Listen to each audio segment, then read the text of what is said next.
वालेकुम दोस्तों क्या आप चाहेंगे कि फाइबर पे एक ऐसी गिग मिल जाए जिसपे कंपटीशन बहुत ही कम हो और अर्निंग के मौके ज़्यादा हों। तो अगर बिल्कुल आपका जवाब हाँ है तो फिर ये वीडियो फिर आप ही के लिए है। तो मेरा नाम काशिफ है, मैं आईटी इंडस्ट्री से मेरा ताल्लुक़ है और मैं आपके लिए ऐसी ही वीडियो लाता रहूँगा जिसमें कंपटीशन कम हो और अर्निंग के मौके ज़्यादा हों। ये काम थोड़ा सा टेक्निकल है, लेकिन आपने परेशान नहीं होना अगर आप नॉन टेक्निकल हैं और अगर आपका पहला आईटी बैकग्राउंड नहीं है तब भी आपने इस वीडियो को 2-3 बार देखना है। मैं भी आईटी से मेरा बैकग्राउंड नहीं है, लेकिन फिर भी मैंने यूट्यूब से देख देख के ये बड़ी चीज़ें सीखी हैं, तो मैं चाहूँगा कि मैं आप लोगों को भी सिखाऊं। तो चलिए शुरू करते हैं। आज जो गिग का मैंने इंतखाब किया है वो है मूडल। अगर इस पर देखा जाए तो इस पर जो एक्टिव कंपटीशन है वो तकरीबन 231 लोगों का है। अगर हम मज़ीद स्क्रॉल करते हैं तो हम ये भी देखते हैं कि इसमें तकरीबन कुछ काफ़ी लोगों ने ऑर्डर भी लिए हुए हैं। जैसे ये साहब के पास एक एक्टिव ऑर्डर है, इनके पास भी एक है, ये 2 हैं। अगर मज़ीद करते हैं, इनके पास 2 हैं, इनके पास भी 2 हैं, इनके पास 1 है। तो ये चीज़ साबित करती है कि ये 3 कि ये काफ़ी हॉट गिग है और इस पे अर्निंग के मौके ज़्यादा है। अगर हम इस गिग पे हम अब काम करते हैं तो कुछ ही अरसे में ना सिर्फ रैंक कर लेंगे बल्कि इसमें हम अर्निंग भी स्टार्ट कर लेंगे। तो ये मूडल के बारे में बताता चलूँ। बेसिकली ये एक ओपन सोर्स सॉफ्टवेयर है और ऑनलाइन लर्निंग के लिए इस्तेमाल किया जाता है। वो मोस्टली यूनिवर्सिटीज़, कॉलेजेस और एकेडमी वगैरह में ये इस्तेमाल होता है और ये PHP बना हुआ है। थोड़ा सा कॉम्प्लिकेटेड है, लेकिन अगर आप थोड़ी सी इस पर मेहनत करेंगे और यूट्यूब की मदद से आप कई लोगों ने जो अपलोड किया उनको देखेंगे तो आप इजीली इस वीक में आप काम कर सकते हैं। बेसिक मैं आपको लेके चलूँगा, बाकी जैसे जैसे आप इसमें कमेंट्स में जो करते जाएंगे तो मैं उस पर वीडियो बना के आपको अपलोड करता जाऊँगा ताकि इसमें मज़ीद हम माइलस्टोन को कवर कर सकें। तो ये चीज़ जो डॉकर है, मॉडल है सॉरी, इसको हम डॉकर के जरिए इंस्टॉल करेंगे। बहुत ही सिंपल है, इसमें आपने घबराना नहीं है, बल्कि इस वीडियो को आपने 2-3 बार देखनी है अगर आप नॉन टेक्निकल हैं। तो हमने इसको डॉकर से इंस्टॉल करना है। तो ये वो मैंने साइट है, इस पर तमाम डॉक्यूमेंटेशन दी हुई है, आपने इसको पढ़ लीजिएगा। अगर आप इसको नहीं भी पढ़ना चाहते कोई मसला नहीं है, मैं आपको तमाम स्टेप बाय स्टेप चलूँगा। ये बिटनॉमी एक कंपनी है, ये इनका ये स्टैक है, इसमें बिटनॉमी डॉकर मॉडल के नाम से है। और ये वो कोड है जिसको हमने इस्तेमाल करके इसको डिप्लॉय करना है। और एक चीज़ यहाँ बता दूँ कि जिस तरह ये मैंने भी सेटअप करना है, इसका सबसे बड़ा फ़ायदा ये है कि इससे आप एक सर्वर पर एक से ज़्यादा मॉडल डिप्लॉय कर सकते हैं। यानी अगर आपका कोई क्लाइंट ऐसा है जो 2 या 3 या आगे 4 लोगों को सर्विस देना चाहता है, 4-5 क्लाइंट को देना चाहता है, तो एक अच्छा सर्वर वो परचेज करता है, तो उसमें आप 2, 3, 4 इस मॉडल की जो साइट्स हैं वो डिप्लॉय कर सकते हैं।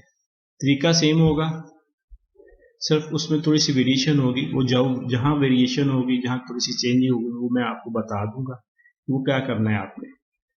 तो चलिए शुरू करते हैं। तो इसके लिए जो सबसे ज़रूरी चीज़ें हमें चाहिए होंगी वो चाहिए होंगी सर्वर और एक डोमेन। सर्वर जो मैंने लिया वो AWS से लिया, ये फ्री टियर है AWS का। तो इस वीडियो में ये तो नहीं बताऊंगा कि फ्री टियर को कैसे बनाया जाता है, ये आप यूट्यूब पर देख सकते हैं, इस पर काफ़ी वीडियो ऑलरेडी बन चुकी हुई हैं, तो वहाँ से आप देख के फ्री टियर हासिल कर सकते हैं। तो ये 1 साल के लिए फ्री होता है, जिसमें 1 GB रैम और 1 CPU कोर आपको 1 साल के लिए AWS आपको देता है टेस्टिंग के लिए। तो ये वही सर्वर मैंने फ्री टियर का लिया हुआ है, लेकिन जब आपने प्रोडक्शन में इसको रन करना है तो मॉडल के लिए कम से कम 2 CPU कोर और 2 GB रैम कम से कम होनी चाहिए। और अगर क्लाइंट को भी अगर आपने बना के देना तो उसके लिए भी आपने कम से कम 2 CPU कोर के लिमिट को देख के सजेस्ट करना उसको।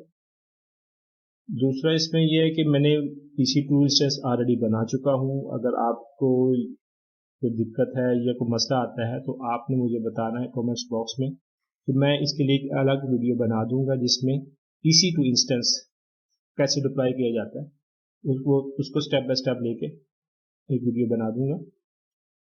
दूसरी जो चीज़ हमें चाहिए होगी वो चाहिए होगी एक डोमेन। बेहतर तो यही है कि आप एक प्रॉपर डोमेन परचेज करें और उसको इसमें इस्तेमाल किए जाए। लेकिन मैं चूँकि टेस्टिंग के लिए तो ये डाइनो के नाम से एक साइट है dynu.com। इस पर मैं आप अकाउंट बनाने बहुत ही सिंपल है। इस पर मैं लॉगिन कर लेता हूँ। तो इसके जो DDNS में ये देखें ऑलरेडी मैंने बनाया हुआ है, मैंने टेस्टिंग की थी पहले। तो मैं एक और रिकॉर्ड बना लेता हूँ। ये तकरीबन 4 से 5 आपको ही वो देता है ऑप्शन के आप रिकॉर्ड तैयार कर सकते हैं। Moodle 4, 5, 6 इसमें से आप चूज कर लें किस मेन डोमेन के साथ आपने इसको इस सब डोमेन बनानी है। तो मैं कोजो के साथ ही रहने देता हूँ। इस पर चेक करता हूँ ये अवेलेबल है कि नहीं। तो ये अवेलेबल है। अब इसके बाद जो दूसरा टास्क ये होगा कि हमने ये सर्वर जो आईपी है इसको यहाँ हमने सेलेक्ट करना है उस सर्वर को। उसकी जो आईपी है वो यहाँ से कॉपी करनी है और यहाँ पेस्ट कर देनी है और यहाँ से हमने इसको सेव कर लेना। अब ये इसका जो ए रैकेट है वो पॉइंट हो चुका हुआ है इस PC2 की जो इंस्टेंस है Moodle नाम की, इससे ये पॉइंट हो चुका है। अब इसको क्रॉस वेरीफाई भी करना है। ये लाजमी स्टेप है कि आप इसको क्रॉस वेरीफाई जरूर करें। तो एक दूसरी साइट है DNS चेकर के नाम से। ये आपको ए रैकेट बताएगी कि ये बिल्कुल ठीक हुआ है, पॉइंट हुआ है प्रॉपर्ली कि नहीं हुआ। ये यहाँ सर्च भी किया तो ये देखें तो ये वही आईपी शो कर रही है जो AWS के Moodle की इंस्टेंस की है। और एक चीज यहाँ बताता चलूँ, जब भी आपने इस तरह पॉइंट करनी है तो जब तक ये तमाम रीजन्स, ये मुख्तलिफ रीजन है जहाँ से ये ए रैकेट को चेक करता है, अगर ये तमाम फुली प्रोपोगेट होने की उसी वक्त होती है जब ये तमाम रीजन यही एक ही आईपी शो करें। अगर फर्ज करें 2 या 3 या इससे ज़्यादा रीजन्स में कोई डिफरेंट आईपी शो करता है तो इसका मतलब ये कि आपकी अभी आईपी फुली प्रोपोगेट नहीं हुई। अगर आप उस वक्त आप इस सर्वर को डिप्लॉय करेंगे तो आपको काफ़ी मुश्किलात का सामना करना पड़ेगा। आपको SSL के हवाले से, आपको डिप्लॉय करने के हवाले से, कनेक्टिविटी के हवाले से काफ़ी इशू आएंगे। सबसे अहम टिप ये है यहाँ कि आप ये देखें कि तमाम रीजन में एक ही आईपी शो करें। अगर वो एक ही आईपी शो करती है तो इसका मतलब है कि आपका ए रैकेट प्रॉपरली प्रोपोगेट हो चुका हुआ है। ठीक है जी, ये स्टेप यहाँ मुकम्मल होता है। अब हम दूसरा स्टेप ये है कि हमने एक सॉफ्टवेयर इस्तेमाल करना है जो बिल्कुल फ्री है, पटी के नाम से। आप ये यहाँ से डाउनलोड कर लेना है, ये पटी डाउनलोड के हवाले से। तो ये देखें, ये आप अगर 64 बिट है तो आपको ये लिंक डाउनलोड करना है, 32 बिट है तो ये कर लेना है। तो इस पर आपके सिस्टम के हवाले से उन्होंने पैकेज दिए हैं, तो आप जो सा भी करना चाहें यहाँ से आप कर सकते हैं। तो मैंने चूंकि ऑलरेडी डाउनलोड किया हुआ है 64 बिट 8x86, तो ये मैंने डाउनलोड किया हुआ है तो मैं इसको ओपन कर लेता हूँ। सबसे पहले हमें सर्वर आईपी चाहिए होगी, तो यहाँ से हम कॉपी करेंगे, यहाँ हम सर्वर आईपी देंगे। AWS को SSH के जरिए हम एक्सेस करते हैं। तो इसके लिए हमने इस लेफ्ट साइड पे जो मेन्यू है इस पर SSH में जाना है। उसके नीचे जो ऑफ में हम क्लिक करेंगे, यहाँ से हम वो की ब्राउज करते हैं। तो मैंने ये डेस्कटॉप पे रखी हुई है, ये माई प्राइवेट की के नाम से। तो आपने इसको ओपन कर लेना है और यहाँ से फिर ओपन के बटन को आपने क्लिक करना है। तो सबसे पहले मैं ये करता हूँ कि इसकी जो फोन साइज है ना वो बढ़ा देता हूँ ताकि आपको दिखने में आसान हो।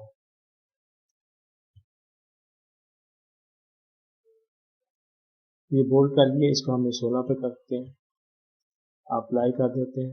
अब ये देखें, ये मेरे ख्याल में अब आपको इजीली पढ़ा जा सकता है।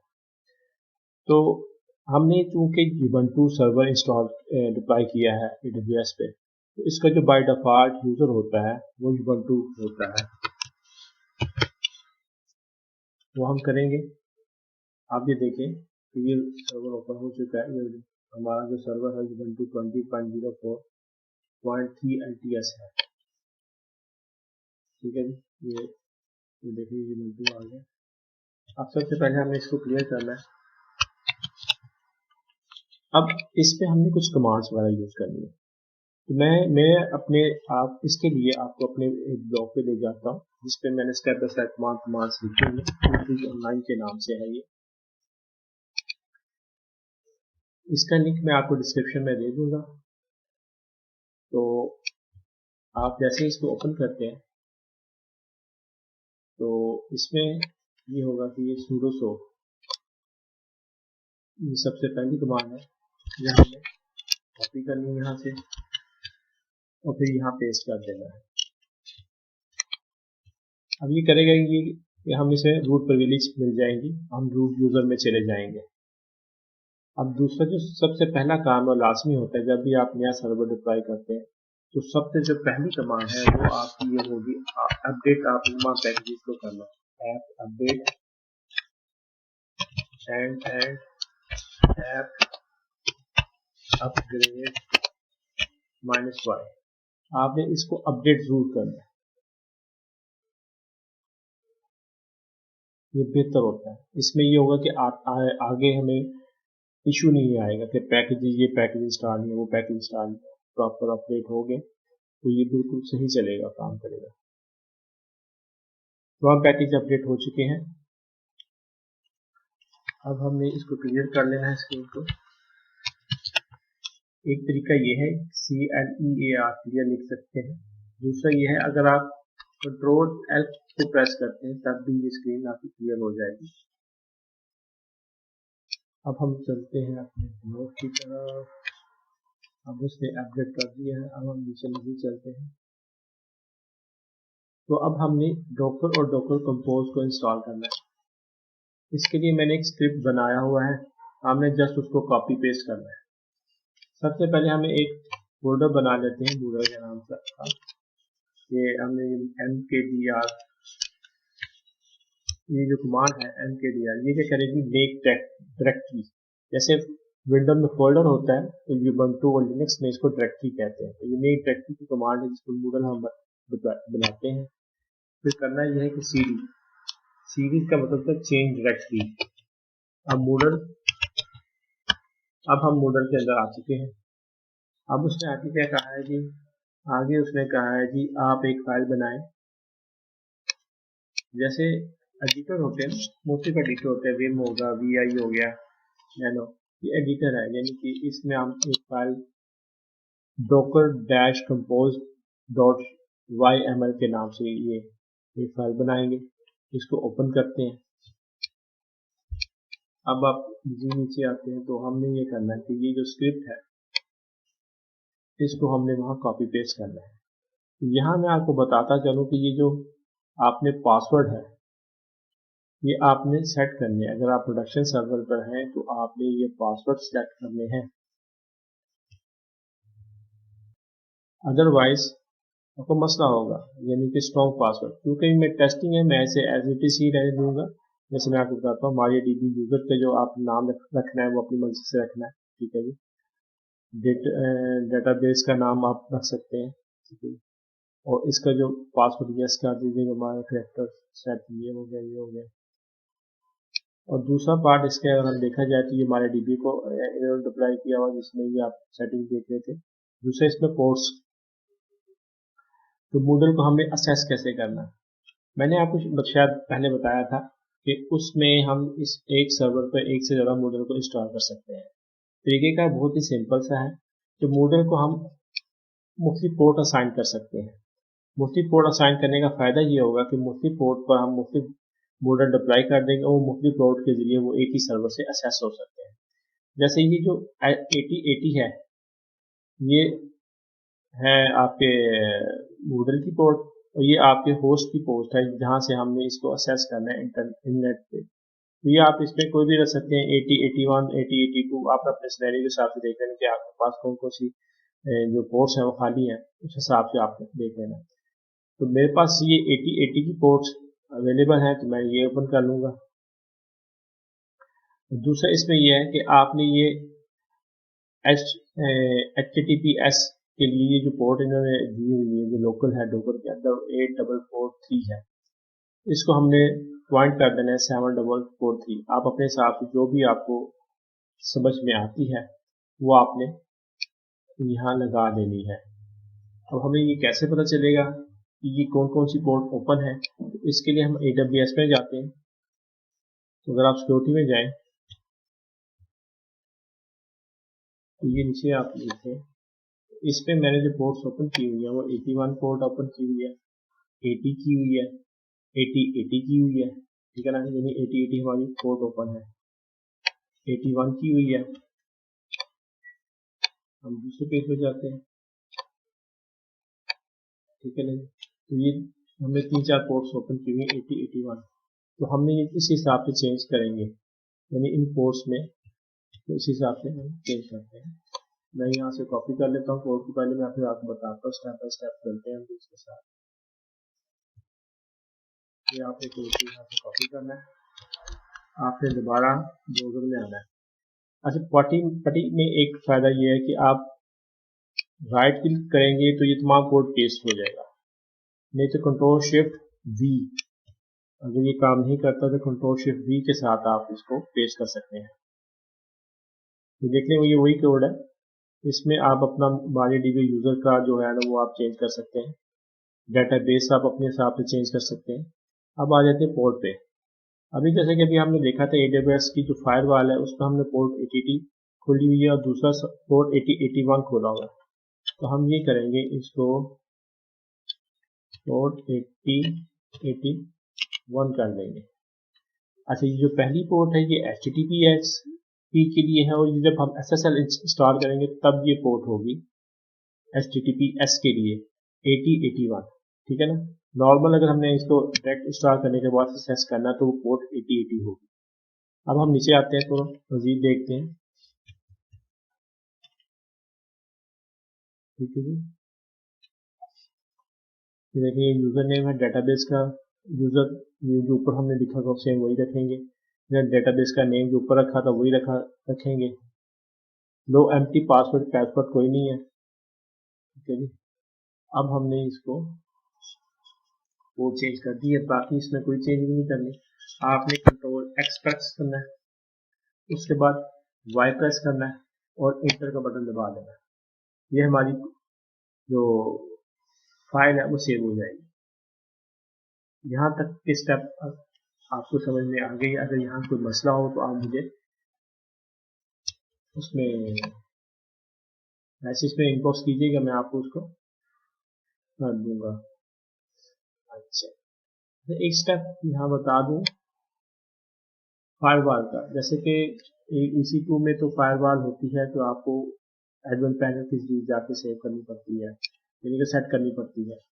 लेकिन बास क्लाउड ऐसे होते हैं जैसे अपलोड है, डिजिटल मशीन है, रिनोड है, वर्चुअल है, कंटाइबो है, इसमें आपको मैनुअली इंटरनली ही आपको ये कमांड रन करना पड़ती है। उसका तरीकेकार ये होता है कि आपको ये कमांड इस्तेमाल करेंगे UFW allow 22। ये इसके लिए मैं एक अलग वीडियो भी बना दूंगा जिसमें डिजिटल मशीन वगैरह के हवाले से कि अगर वहाँ आपने फोर्स ओपन करनी तो किस तरह करनी है। अब ये देखिए, अब दूसरा जो स्टेप ये होगा कि हमें यहाँ से डोकर कंपोज को कॉपी करना है, कमांड लाइन टूल में हमने ये पेस्ट कर देनी है। अब हमने क्या है कि हमने एक फाइल बनाई है डोकर कंपोज के नाम की, उसमें सिर्फ चेंज क्या किया है, हमने उसमें पोर्ट्स चेंज किए हैं जो हमने ओपन की हुई थी EC2 में। EC2 में ये जो ओपन की हुई थी इस हिसाब से हमने इनको चेंज कर दिया, ठीक है। 80 हमारे पास अवेलेबल थी, 8081 अवेलेबल थी, ठीक है जी। वो हमने उसमें चेंज करके उसको हमने कर दिया। अगर आप प्रोडक्शन में है तो आपने वो यूज़र नेम, डेटाबेस का नेम आपने चेंज करना है अकॉर्डिंगली अपने हिसाब से।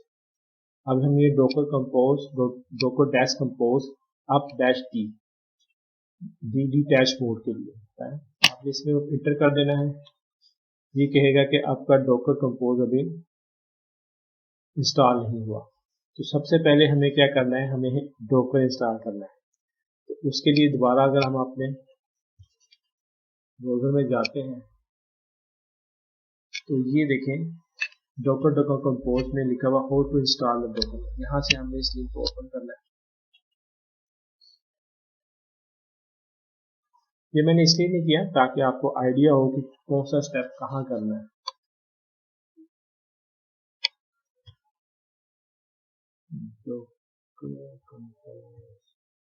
ये देखें, हमने करना ये है कि हमें एक फाइल बनानी पड़ेगी। स्क्रिप्ट है, मैं आपको देता हूँ। जस्ट यहाँ से ये कॉपी करना है,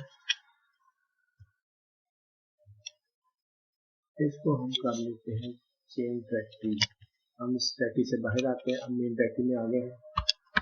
यहाँ देखें तो इस वक्त हमारे पास गूगल PNG है, गूगल का जो भी फोल्डर में बनाया था, GR कोड PNG, ये तमाम चीजें। अब यहाँ हमने एक कोड एक फाइल और बनानी है। स्क्रिप्ट हम लिखेंगे, ये स्क्रिप्ट आप इसका कॉपी पेस्ट करना और आपका डॉकर इंस्टॉल हो जाएगा। ये 4 लाइनों का स्क्रिप्ट है।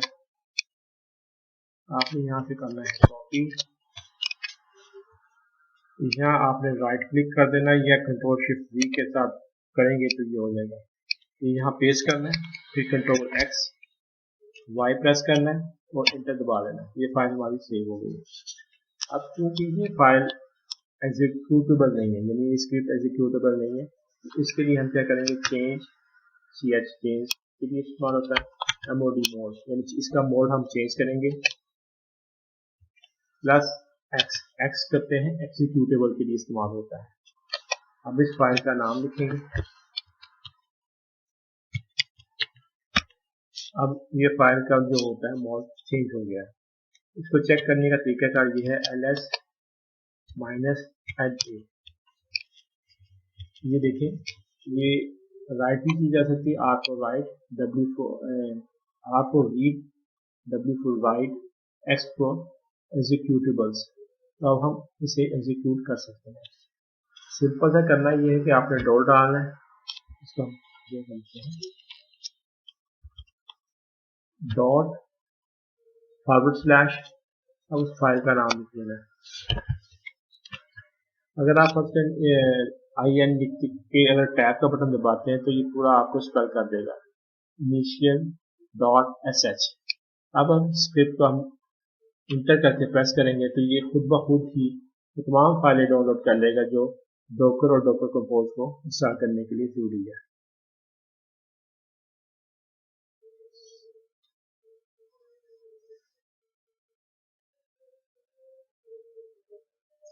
तो थोड़ा सा टाइम लगेगा, तकरीबन 1 से 2 मिनट लगते हैं इसको इंस्टॉल होने में। तो मैं वीडियो को थोड़ी देर पॉज करता हूँ, जब दोबारा ये हो जाएगा फिर दोबारा इसको वहाँ से देख लेते हैं। हमारा डॉकर और डॉकर कंपोज इंस्टॉल हो चुका हुआ है। पहले हम सबसे पहले विंडो क्लियर करते हैं Ctrl+L से प्रेस करके। अब डॉकर का वर्जन चेक कर लें, docker-v, ये डॉकर का ये डॉकर इंस्टॉल हो चुका है। इसकी तो देख लें वर्जन इसका 20.10.9 है। इसी तरह डॉकर कंपोज -v, तो देखिए ये भी इसका वर्जन भी इंस्टॉल हो जाएगा। सिर्फ हमने कॉपी पेस्ट किया और डॉकर कंपोज इंस्टॉल हो चुका है। अब दोबारा मॉडल में जाएंगे, मॉडल की जो डायरेक्टरी है cd चेंज डायरेक्टरी करेंगे। हम टैब बटन दबाएंगे, ये पूरा स्पेल कर देगा। हमने मॉडल में आ गए। अब हमने वही कमांड दोबारा यूज करनी है, डॉकर कंपोज अब -p।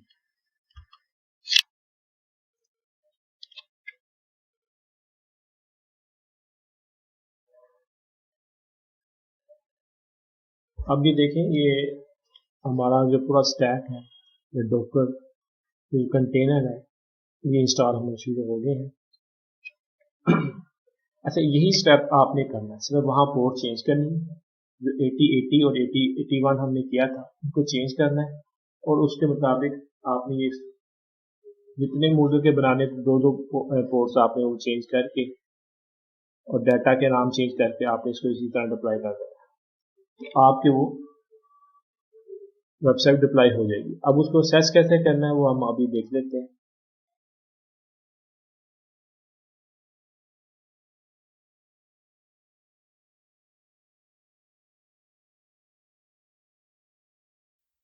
मूडल हमने सक्सेसफुली इंस्टॉल कर लिया है, हम यहाँ तक पहुँच गए हैं। अब बारी आती है इसको हमने ब्राउज़र के ज़रिए असेस कैसे करना है। तो सिंपल सा तरीकेकार ये होगा कि हमें एक इस सर्वर की आईपी चाहिए जो हमने यहाँ से कॉपी कर ली है। अब हम इसको एक नए ब्राउज़र में ओपन करते हैं, यहाँ आईपी को पेस्ट करते हैं, तो हमने इसको पॉइंट किया था पोर्ट 8080 के साथ। इसको हम इस तरह करते हैं, तो ये देखें मूडल सक्सेसफुली इंस्टॉल हो चुका है। अब हम इसको लॉगिन करते हैं, तो बाय डिफ़ॉल्ट जो इसका यूज़र नेम और पासवर्ड है, अगर हम अपने ब्लॉग पे दोबारा जाते हैं तो देखें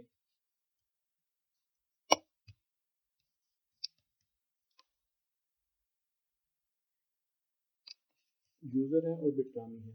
बिटरामी को हम यहाँ से कॉपी कर लेते हैं, यूज़र बिटरामी रिमेंबर यूज़र नेम और लॉगिन। ये देखें ये मूडल का डैशबोर्ड है और इसका मतलब है ये वर्किंग है। अब दूसरा जो मरला आता है सेकंड फेज़ है, उसमें हम इसको एसएसएल सर्टिफिकेट असाइन करेंगे। और एक चीज़ और बताता चलूँ, क्योंकि मैं आपको ये बता रहा था कि आप एक सर्वर पर एक मूडल से ज़्यादा आप इंस्टॉल कर सकते हैं। तो ये जो अगला स्टेप है ये तमाम के लिए सिर्फ एक ही दफ़ा करना पड़ेगा, और इन तमाम को सर्टिफिकेट वो वहाँ से हम असाइन कर देंगे। ग्राफिकल यूज़र इंटरफेस होगा, इजीली आसान होगा, आसान इस्तेमाल करने में, सिंपल सा है, 5 स्टेप्स हैं, वो अभी हम देखते हैं। तो इसके लिए सबसे पहले हमें जाएंगे कमांड लाइन में, और करना ये है कि हमें पहले देखते हैं कि डॉकर चल रहा है। तो देखिए ये हमारी सर्विस चल रही है। अब हमें एक फोल्डर बनाना है,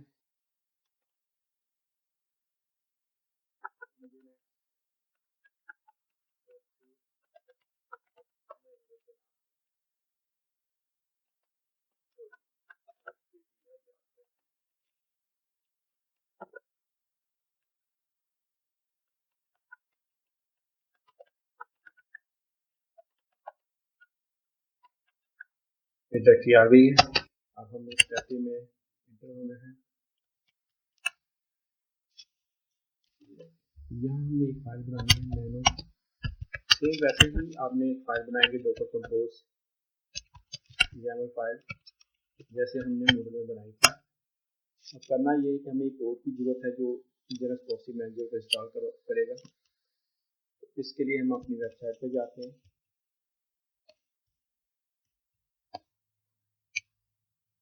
तो ये इसने कहा है कि आप एक नए लिंक पे चले जाएं। ये मैं इसको नए लिंक को ओपन करता हूँ,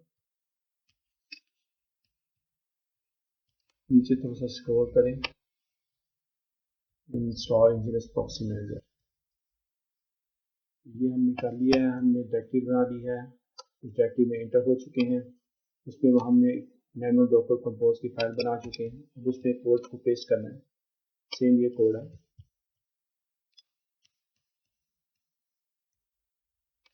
इसका सेम वही होगा जैसे हमने अभी मूडल में किया था, हमने कोड को वहाँ पेस्ट किया था, सेम ऐसे ही हमने यहाँ भी पेस्ट करना है।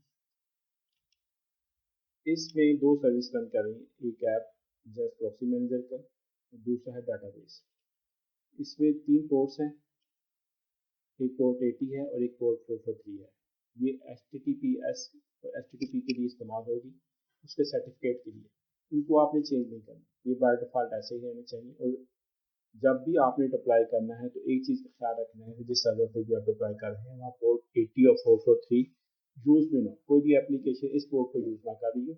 इसके अलावा कोई भी पोर्ट कर सकती है, और दूसरा जो चेंज कर सकते हैं वो पोर्ट 81 है। ये वो पोर्ट है जिससे हम इंजन प्रॉक्सी मैनेजर का जो ग्राफिकल यूज़र इंटरफेस है उसको असेस करेंगे। तो ये आप कोई भी रख सकते हैं। आप देख लें अपने सिस्टम में कौन सी पोर्ट अवेलेबल है, आप उसको इसके साथ पॉइंट कर सकते हैं। इसमें ये जो पार्ट होता है ये डॉकर का होता है, इसको हम चेंज नहीं कर सकते क्योंकि ये ऑलरेडी सेट होता है। हमारा ये होता है कि जो होस्ट पोर्ट है हम उसको चेंज कर सकते हैं। जो 81 है उसको 8082 कर सकते हैं, 8083 कर सकते हैं, या 9030 कर सकते हैं। जो भी पोर्ट अवेलेबल होगी आप उसको इस पर पॉइंट कर सकते हैं। तो चूँकि ये अवेलेबल है और मैंने क्योंकि फ्रेश इंस्टॉलेशन की है तो ये 81 मेरे सिनेरियो में कुछ फ्री है, मैं इसे बाय डिफ़ॉल्ट ही रहने देता हूँ। अगर हम नीचे आते हैं तो हमने ये करना है कि इसका जो डेटाबेस है उसका यूज़र पासवर्ड और इसका जो डेटाबेस का नेम है वो आपने अपने हिसाब से चेंज करना है। अगर प्रोडक्शन में है तो रूल चेंज कीजिएगा, अच्छी प्रैक्टिस है। क्योंकि ये मैं टेस्टिंग फेज़ के लिए तो मैं इसे बाय डिफ़ॉल्ट ऐसे ही रहने दूँगा। तो एक बात याद रखिएगा कि अगर आपने इस ऊपर वाले इन्वायरमेंट वेरिएबल में चेंजिंग की है तो सेम चेंजिंग आपने यहाँ भी करनी है। ये रूट पासवर्ड ये वाला पासवर्ड नहीं, ये अलग पासवर्ड है। इसको भी आप कोई सिस्टम करेक्टर को कोई भी आप लोअर अपर स्पेशल करेक्टर के साथ इसको आप एक पासवर्ड दे सकते हैं रूट के लिए। तो बाकी इसमें कोई चेंजिंग नहीं करनी, कोड चेंज कर सकते हैं और ये जो नाम है ये चेंज कर सकते हैं। तो मैं इसको सेव करता हूँ यहाँ। अब करना सिंपल सा ये है कि हमने यहाँ लिखा डॉकर कंपोज अब -t, इसको इंटर करना है। अब ये कुछ टाइम लेगा डॉकर को कंटेनर को इंस्टॉल करने में। तब तक के लिए मैं वीडियो को थोड़ा सा पॉज कर लेता हूँ। जैसे ही ये मुकम्मल होता है प्रोसेस तो मैं दोबारा आपके पास हाजिर होता हूँ। तो ये हमारा system nginx proxy manager install हो चुका है। आइए अब हम इसको ब्राउज़र के जरिए एक्सेस करते हैं।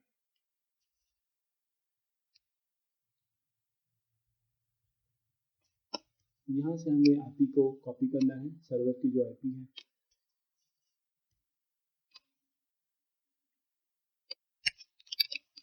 और यहाँ पेस्ट करें।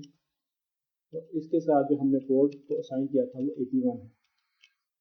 तो ये मैंने कहा था कि आप अपनी मर्जी से जो अवेलेबल पोर्ट हो उस हिसाब से आप चेंज कर सकते हैं। अगर 81 अवेलेबल है तो कोई मसला नहीं, आप उसको 81 ही रहने दें। यहाँ से अब आप इंटर करें, nginx प्रॉक्सी मैनेजर आपका यहाँ शो हो जाएगा। अब हमें ईमेल चाहिए, एड्रेस चाहिए और पासवर्ड चाहिए। बाय डिफ़ॉल्ट अगर आप बात करते हैं तो इसका जो यूज़र ईमेल और पासवर्ड है मैं आपको बता देता हूँ, ये लिखा होगा। स्टेप हमने मुकम्मल कर लिए। तो बाय डिफ़ॉल्ट इसके जो है वो एडमिन, इसको हम यहाँ से कॉपी कर लेते हैं। तो पासवर्ड है चेंज भी,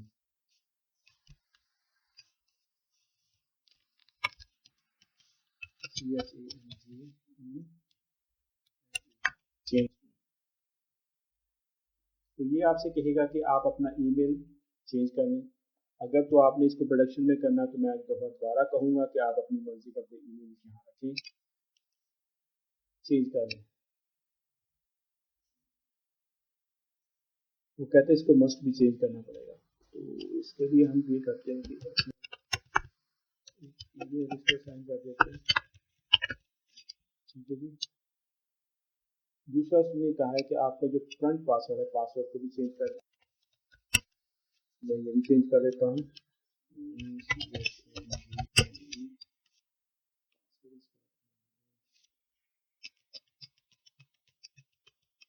मैं फिलहाल इसका 1 2 3 4 5 6 7 8 पासवर्ड रख देता हूँ। अभी इसका पासवर्ड और ईमेल चेंज हो चुका है। अब हमने करना ये है कि हमने इसके होस्ट में जाना है, प्रॉक्सी होस्ट। यहाँ से भी हम जा सकते हैं। अगर हम डैशबोर्ड पर क्लिक करते हैं तो ये प्रॉक्सी होस्ट यहाँ भी आ जाता है। इसको क्लिक करें तो फिर भी हम यहीं आ जाएंगे। तो यहाँ हमने एक ऐड प्रॉक्सी करनी है।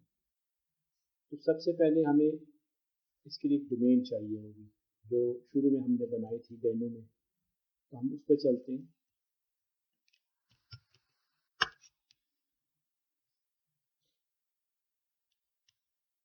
यहाँ हम लॉगिन कर लेते हैं।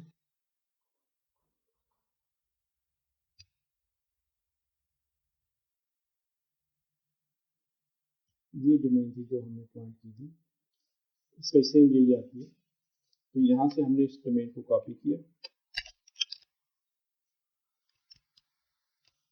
और यहाँ डोमेन का नाम लिख दिया,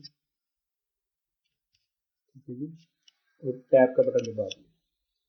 अब यहाँ हमने वो सर्वर आईपी रखी है जिसको हमें असाइन करना है। तो अगर हम देखें तो इसकी जो सर्वर आईपी है ये हमने खत्म कर देना है HTTP और ये /, ये देखें ये HTTP ऑलरेडी है। दूसरा हमने करना ये है कि 8080 पर ये हमने डी किया, यहाँ पोर्ट हमने जो रखनी है वो 8080 रखनी है, तो कुछ नहीं करना, जस्ट इसको सेव कर देना है। अब हम इसको क्रॉस चेक करते हैं कि क्या ये Moodle 456 कोजो पे ओपन होती है ये साइट के नहीं। ये देखें हो गई है, तो इसका मतलब ये हो गया। अब दूसरा जो हमने पोर्ट इसमें रखी थी, अगर आप थोड़ा सा पीछे जाते हैं तो में हम जाते हैं तो यहाँ दो फाइल होंगी, तो यहाँ हमने दूसरी जो HTTPS के लिए जो आईपी रखी थी वो 8081 थी, तो इसको भी हमने यहाँ करना है। तो इसके लिए ये है कि आप एडिट में जाएं, कस्टम लोकेशन में जाएं, ऐड लोकेशन करें, तो यहाँ आपने डोमेन देनी है जो अभी हमने यहाँ से दी थी। तो यहाँ से हम कॉपी कर देते हैं, इसके लिए कॉपी की,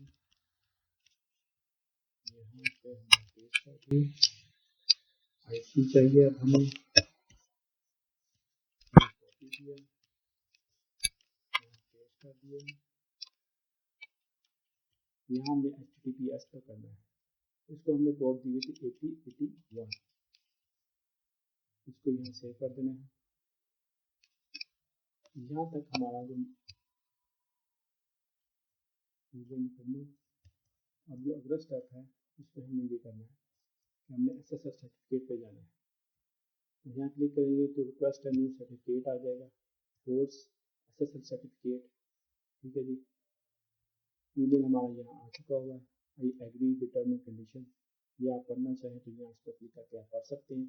यहाँ से आपने सेव कर देना है।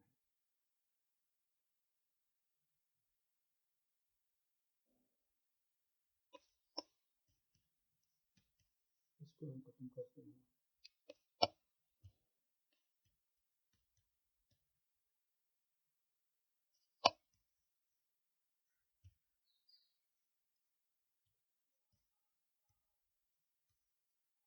तो यहाँ से अब हम असेस करते हैं, ये देखिए लेट्स एन्क्रिप्ट का जो है ना वो हो चुका है।